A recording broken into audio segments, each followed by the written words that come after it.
Now I want to come to specific criticism of the Church of Christ. The people that are coming up here now to this tent over in Eden next to the Belk store over there are from Texas and Alabama and other places. They come in.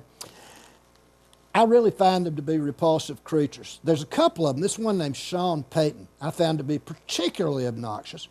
And maybe the worst one of all was a guy named Steve Wiggins. James Oldfield said, oh, he's a fine gospel preacher. I found him to be a rotten-acting, sneering, arrogant, ridiculous guy. And he had a voice like a squealing piglet. Some guy called in when James Oldfield and this Steve Wiggins were on the air together, and they'd been talking about stoning homosexuals. And this caller said, well, what about the Ten Commandments? Doesn't it say thou shalt not kill? And this Steve Wiggins guy said, it says not murder. He sounds sort of like that. It says not murder, not kill. And besides, stoning the homosexuals was not only not murder, it wasn't even killing. It was righteous execution. I cannot imagine a more repulsive little creature than that. I hope that guy never gets within 10 feet of me because he looks like he's covered in oil or something.